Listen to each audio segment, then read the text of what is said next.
নানা ধরনের অভিযোগ পাওয়া যাচ্ছে, চাঁদাবাজি, টেন্ডারবাজি। উনি হঠাৎ করে হচ্ছে এরকম একটা বিষয়কে পরবর্তী মিডিয়াতে এনে এইভাবে ব্যক্তিগত আক্রমণ করাটা আমাদের কাছে আসলে ভালো দেখা যাচ্ছে। নুরুল হক নূর ভাই নিজেই নিজের দল বিলুপ্ত করে আমাদের সাথে যুক্ত হওয়ার আশা ব্যক্ত করেছে।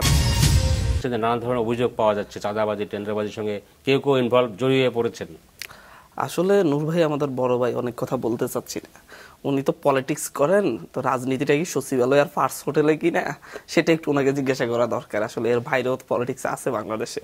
উনি পলিটিক্সটা কোথায় করেন? সচিবালয় এবং ফার্স্ট হোটেল কেন্দ্র করে আসলে বাংলাদেশে পলিটিক্স হয় না। পাশাপাশি হচ্ছে ওনার দলের যারা কালকে সংবাদ সম্মেলন করছে, তাদের অধিকাংশই আমাদের সাথে যোগাযোগ করছে পার্টিতে আসার জন্য। আমরা কিন্তু কোয়ালিটিটা দেখেছি, কোয়ান্টিটিটা আমরা দেখিনি সেই জায়গা থেকে। পাশাপাশি আরো কথা হচ্ছে, নুরুল হক নূর ভাই নিজেই নিজের দল বিলুপ্ত করে আমাদের সাথে যুক্ত হওয়ার আশা ব্যক্ত করেছেন, আশাবাদ ব্যক্ত করেছেন। সেই জায়গা থেকে আমরা বিষয়টাকে বলেছি যে হচ্ছে আমরা অবশ্যই আদর্শিকভাবে অনেক দিক থেকে আমাদের মিল আছে, কিন্তু আমরা প্রাথমিকভাবে কোন একটা দলকে বিলুপ্ত করে এনে আমাদের এখানে অনেক ধরনের সমালোচনা হতে পারে, ইয়ে হতে পারে। আমরা প্রাথমিকভাবে এটা চাচ্ছি না। ভবিষ্যতে আমরা আপনাদের সাথে একসাথে এক উদ্দেশ্যে কেন্দ্র করে আমরা মুভ দিতে পারি, একসাথে মুভ দিয়ে দিতে পরবর্তীতে আসতে পারে।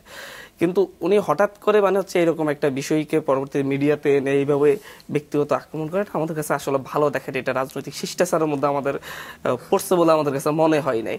আলাপ আলোচনা চলছে, উনিও হয়তো যে কোনো দিন আসতে চাইলে আসতে পারতেন, এবং সামনেও সুযোগ আছে, উনি আসতে পারবেন, সমস্যা নেই। অথবা হচ্ছে আমাদের সুযোগ হলে যদি উনি আমাদেরকে নিতে চান, ওনার দলে যদি সেরকম সুযোগ সুবিধা থাকে, আমরাও তো যেতে পারি, সেটা সমস্যা নেই। কিন্তু এটা এভাবে উপস্থাপন করার মতো কোনো কিছু ঘটছে বলে আমার মনে হয় না। পিরোজপুর ডিস্ট্রিক্টে দেখলাম ডিসিরা আপনাদের সমাবেশে আসার জন্য গাড়ি দিয়েছেন, কেউ কেউ চেয়েছেন তো উনি গাড়ি দিয়েছেন। না, এটা ঘটেছে। আসলেই এটার জন্য আমরা দুঃখ প্রকাশ করতেছি এই মিডিয়াতেই।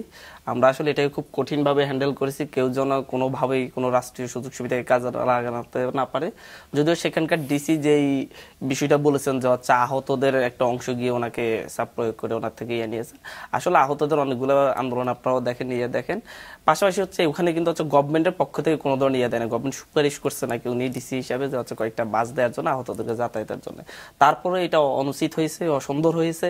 আমাদের নতুন রাজনৈতিক দলের উত্থানের সময়, আত্মপ্রকাশের সময় এরকম বিষয়টা আমাদের জন্য সত্যি একটা বিব্রতকর অবস্থায় আমাদেরকে ফেলেছে।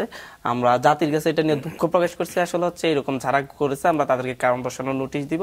তবে বাংলাদেশের 64টা জেলা আছে, 600টা থানা আছে, তো এই সব জায়গা থেকে কিন্তু এটা ঘটে নাই। একটা জায়গায় ঘটেছে যেটা এসেছে, না হয় আরো আসতো। এটা জাস্ট একটি ঘটনা হিসাবে, ছোট ঘটনা হিসাবে আমরা দেখতেছি। তারপরও ভবিষ্যতে যেন এরকম ছোটখাটো কিছু না ঘটে।